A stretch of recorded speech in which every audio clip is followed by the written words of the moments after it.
नमस्कार दोस्तों, राधा सहित जय श्री कृष्णा। आज हम जानेंगे आश्विन मास शुक्ल पक्ष की पापांकुशा एकादशी का महात्म। एकादशी व्रत में भगवान विष्णु और माता लक्ष्मी का पूजन किया जाता है। जो भी भक्त सच्ची श्रद्धा के साथ एकादशी का व्रत करते हैं या कथा का श्रवण करते हैं, भगवान विष्णु और माता लक्ष्मी की कृपा से उन्हें हर प्रकार के सुख की प्राप्ति होती है। एकादशी व्रत के प्रभाव से व्यक्ति की मानसिक और शारीरिक स्थिति सही होती है।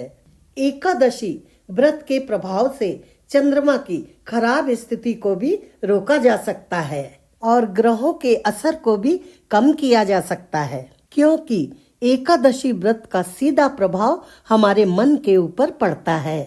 ब्रह्म वैवर्त पुराण में भगवान श्री कृष्ण और युधिष्ठिर महाराज के संवादों में आश्विन मास शुक्ल पक्ष की पापांकुशा एकादशी के महात्म का वर्णन मिलता है। एक बार भगवान श्री कृष्ण और युधिष्ठिर महाराज बैठे हुए थे। इतने में युधिष्ठिर ने भगवान श्री कृष्ण से पूछा, हे मधुसूदन, आप कृपा करके यह बताइए कि आश्विन की शुक्ल पक्ष में किस नाम की एकादशी होती है।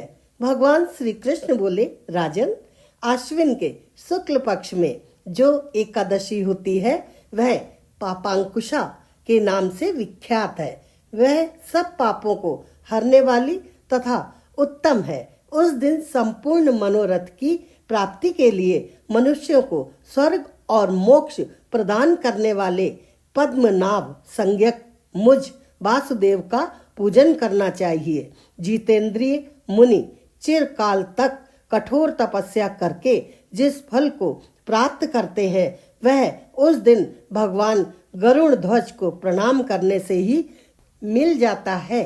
पृथ्वी पर जितने तीर्थ और पवित्र देवालय हैं, उन सबके सेवन का फल भगवान विष्णु के नाम कीर्तन मात्र से मनुष्य प्राप्त कर लेता है। जो सारंग धनुष धारण करने वाले सर्वव्यापक भगवान जनार्दन की शरण में जाते हैं, उन्हें कभी यमलोक की यातना नहीं भोगनी पड़ती है। यदि अन्य कार्य के प्रसंग से भी मनुष्य एकमात्र एकादशी को उपवास कर ले तो उसे कभी यम यातना नहीं प्राप्त होती है। जो पुरुष विष्णु भक्त होकर भगवान शिव की निंदा करता है वह भगवान विष्णु के लोक में स्थान नहीं पाता।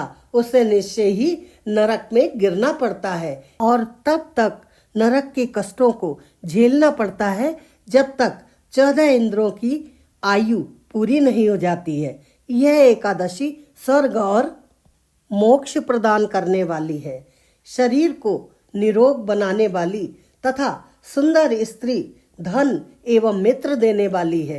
राजन, एकादशी को दिन में उपवास और रात्रि में जागरण करने से अनायास ही विष्णु धाम की प्राप्ति हो जाती है।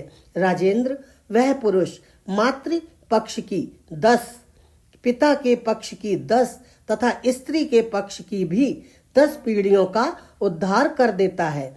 एकादशी व्रत करने वाले मनुष्य दिव्य रूपधारी चतुर्भुज गरुड़ की ध्वजा से युक्त हार से सुशोभित और पीताम्बरधारी होकर भगवान विष्णु के धाम को जाते हैं। आश्विन के शुक्ल पक्ष में पापांकुशा का व्रत करने मात्र से ही मानव सब पापों से मुक्त हो श्री हरि के लोक में जाते हैं। जो पुरुष सुवर्ण, तिल, भूमि, गौ, अन्न, जल, जूते और छाते का दान करता है वह कभी यमराज को नहीं देखता।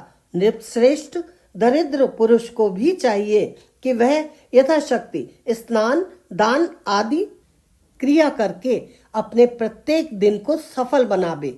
जो होम, स्नान, जप, ध्यान और यज्ञ आदि पुण्य कर्म करते हैं उन्हें भयंकर यम यातना नहीं झेलनी पड़ती है।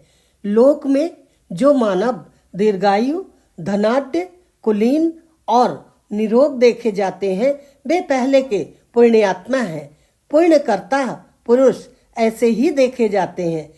जो मनुष्य इस पापांकुशा एकादशी का व्रत करते हैं अथवा कथा श्रवण करते हैं, उनके जन्म जन्म के पापों का नाश हो जाता है और ऐसे मनुष्य इस लोक में समस्त प्रकार के सुखों का उपभोग करके अंत काल वैकुंठ लोक को जाते हैं और मोक्ष प्राप्त करते हैं। दोस्तों, एकादशी के व्रत में ओम नमो भगवते वासुदेवाय नमः का जाप करते रहें। दोस्तों, जाने से पहले लाइक के बटन को दबा दीजिए और चैनल पर अगर आप पहली बार आए हैं तो सब्सक्राइब कर लीजिए। जय श्री कृष्णा।